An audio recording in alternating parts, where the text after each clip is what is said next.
Cool, thanks for having me. I was telling someone earlier, someone asked me if we bribe people. I'm not certain, so I texted our CMO to make sure we weren't bribing people to say nice things about us. So for those of you who aren't sick of hearing about Autopilot today, Autopilot is really a simple and visual approach to journey marketing. And our whole aim, especially on the product side, is to make customer journey marketing affordable and accessible to millions of customers worldwide. So we try and sort of build, someone at a recent conference I spoke at compared to it as the Squarespace for marketers. And so I really like that analogy. That's really what we're trying to focus on and build.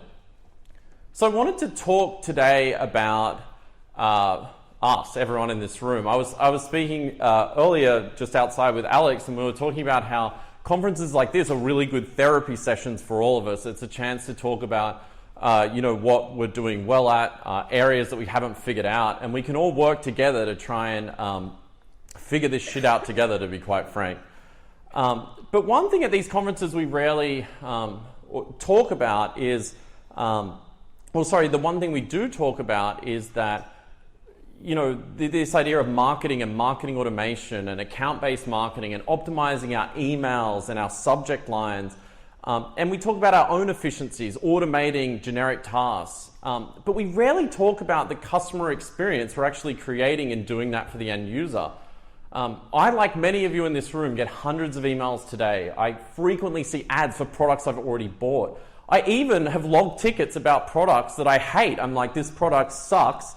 And then I'll get invited to review that product on a review site, which makes no sense. And it feels like in 2017, we don't really have a handle on who the customer is as marketers. And we all seem to be talking about that today. We're all struggling with it. In fact, I found some tweets earlier from some of you in the audience. I'm going to just call one of you out. Should have been more prepared. But so Heather said, incredibly happy to hear the opening message of Growth Marketing Conf is all about engagement and relationships. And the truth is, we've stopped really talking about it, and it's nice to hear today that we're hearing about some of that. So I wanted to share some research today from a report our wonderful team did late last year. It's the Customer Journey Marketing Report. I'll share a link to it at the end. And it found, surprisingly, that 72% of consumers are turned off by generic marketing. And I would think that should really be 100%. We should all be turned off by generic marketing. Today, consumers are demanding a more personal and contextual experience, and it's on us as marketers to deliver that experience to them. So we looked in this report at what a top-performing marketer is doing, and so we tried to separate top-performing marketers from their counterparts to try and understand what are they doing differently. And the first thing we learn about them is they're leading these cross-functional initiatives to map the customer journey organizational-wide. They're figuring out how do we orchestrate communication right across the company so we have a consistent experience and we have a delightful experience. And so 88% of marketers who had mapped the customer journey drove better customer acquisition, NPS, and retention. So they were getting more referrals, they were retaining more customers, they were creating a better customer experience. The second interesting takeaway is this idea of investing heavily in data. And you heard this earlier. I mean, Alex and the team at Crunchbase are phenomenal at this. I've learned a tremendous amount from them. They're using data to make more intelligent and informed decisions. They're adopting predictive analytics to try and understand their customers better. And why are they doing all this? Because they want to have more personal and contextual relationships with their customers. So what this is leading to, people like Alex that you saw talking earlier, these top-performing marketers are leading, I believe, one of the biggest seismic shifts in the way we think about customer information today and the way we store customer information. So if you look at my my evolution slide here, we have the small chimp, which is really CRM, and you can sort of credit that to a company called Act, and then later Siebel, and then more recently, Salesforce kind of brought CRM into the cloud. And so CRM was a really elementary view of the customer built around a sales process. It stored some information about the customer, call logs and a few details. And then in the last decade, we got a little bit more advanced. We went to my V2 here, which is we started using marketing automation, and we had an API, and we tied that into our CRM. And then we started incorporating things like websites, visits, and these arbitrary scores were like, you filled in a form, 10 points. You clicked on an email, 20 points. There was really no method to that madness. And now we're entering what I call V3, which needs a better name. But it's really this desire by top-performing marketers to understand the customer better than their competitors. They want to store customer information right across the customer lifecycle, to understand their customers well beyond the acquisition stage of the customer lifecycle. So this is what most of us do today. We look at a very small piece of the puzzle. We look at data related to acquisition, and I do not blame you. I've been in your position when you're starting out before. I'm like, I want to acquire customers, I want to acquire them quick, and I don't give a shit about all this other stuff. I get it. But what we do in doing that is we create this culture in our team of just collecting data about the acquisition stage, and then we store it in a model that was really built around a sales process. So we go from storing things as a lead and bringing this beautiful view of the customer together, and then like, oh, now we'll transfer it over to this contact and account-based system. Instead of just worrying about what kind of relationship do we want to have with this customer and how are we going to store the data in a really humanized way. So what I've seen in action, and what we also found in our report, is that not only are top-performing marketers investing in data, but they're using the customer data to improve the customer experience. And so they're storing all of this additional information about the customer, and they're working really hard right now to find out where do we store this data, and how do we visualize it, and how do we make decisions off it. This slide, I think, sums it up from the research better than anything else. It literally clearly shows you the difference between high-performing marketers and everyone else. If you can take away one thing from today, I would take away this slide.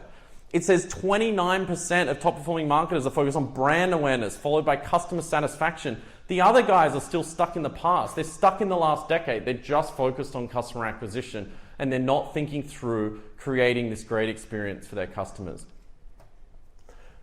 So I didn't come up here to preach to you about a customer journey framework today. I didn't even come up here, quite honestly, to preach to you about Autopilot. I don't care what software you use to do this. But what I do encourage you to do is go away, work cross-functionally, work across your team, and figure out the customer experience that you want to create for your users. And think about yourself. Think about the experiences you have with your favorite brands today, and then other companies, maybe in the B2B space, that you get frustrated with, that create a poor experience. And so we use this acquire, nurture, grow framework, and I'll make sure there's a link to my slides at the end of this if you want to use this. But it doesn't really matter what framework you use. What's important is the exercise that you go through. You think through the holistic customer experience. And in our own business, we're about to do this again. We're about to go through from scratch and look at mapping our own customer journey from scratch again and seeing where we can improve it, improve the overall customer experience.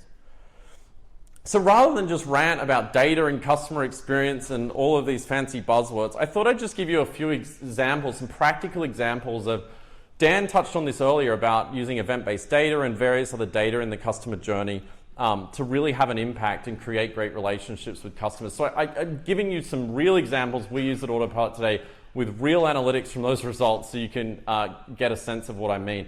These are very focused examples, but there's numerous touch points along the customer journey where you can truly delight people, and this is some of those that I've found most important.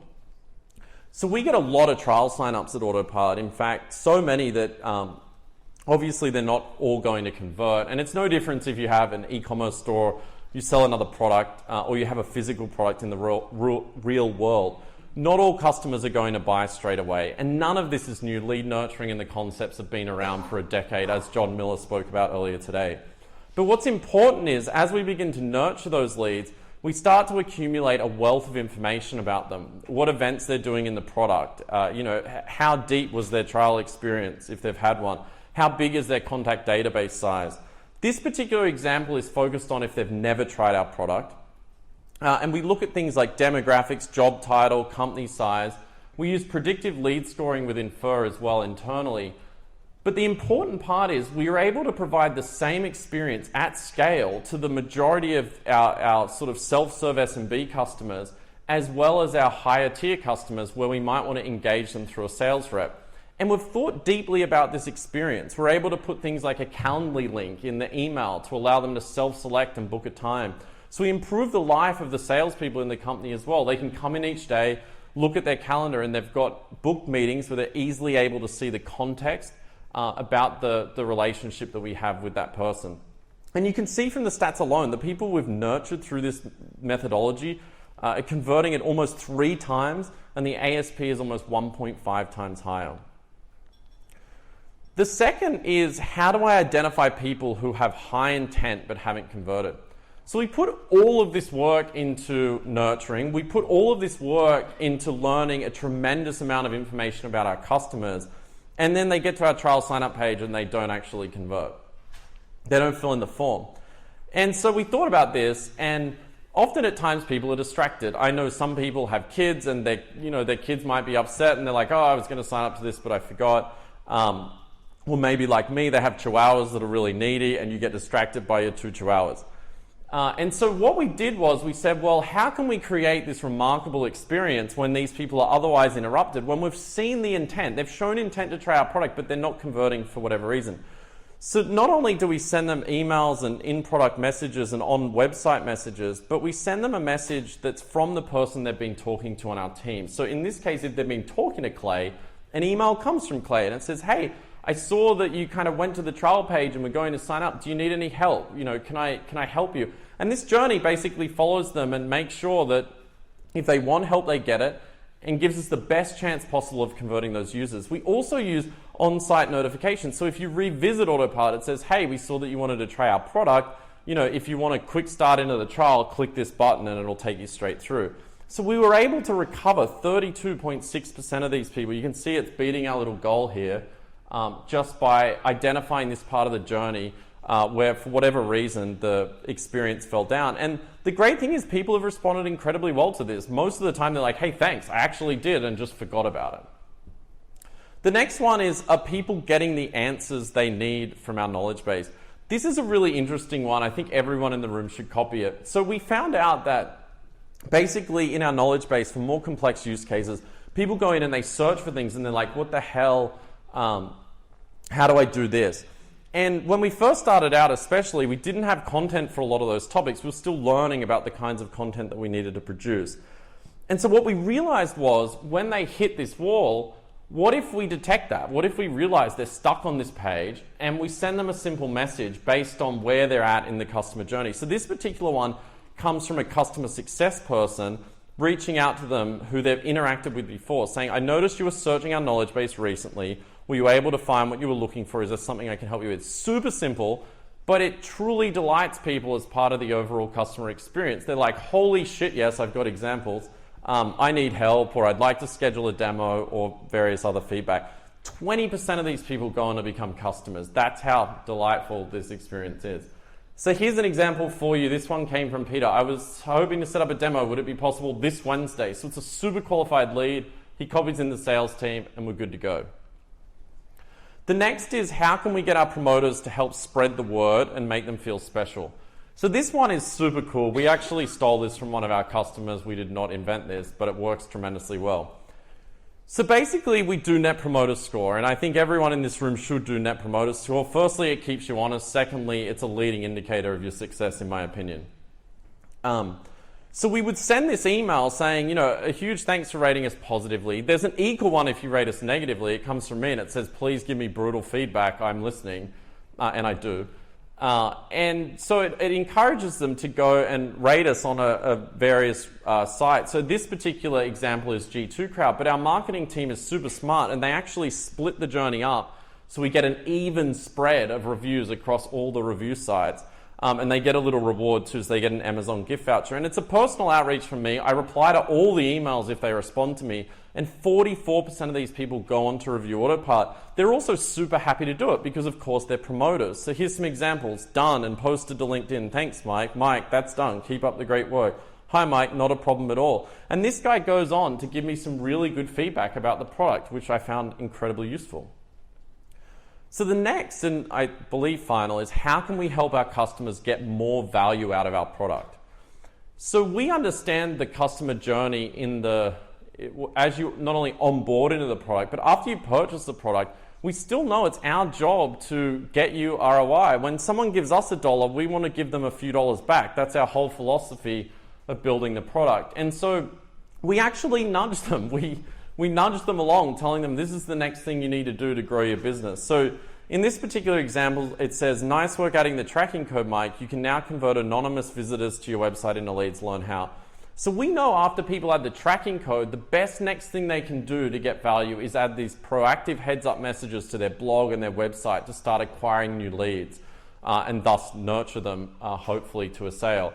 And so by doing this, we're able to get 29.5% of people that otherwise just would have done nothing else to go and complete our next step. And then this particular journey keeps flowing on based on the next likely step or the next most important thing that we think that they need to do.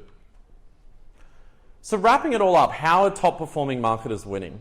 They're mapping their customer journey across the business. Even if everything today you think I have said is absolute bullshit, you should still go away and think about the experience that you're creating for your customers. You will learn a ton doing it, and it will teach you where to invest in data. What are the missing pieces of the puzzle that you need to know about the customer in order to build your own customer graph and create a better customer experience?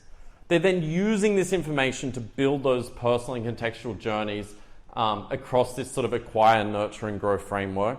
And finally, and most importantly, they're setting goals and tracking results to make better decisions and refine the customer experience. So that's it from me. That customer journey marketing report, I think I always say the name wrong, but you can download it there. That's a horrible URL. It's too hard to read, but I will tweet about it later in case you miss it. It's bit.ly/CJM-2016. Thank you for having me.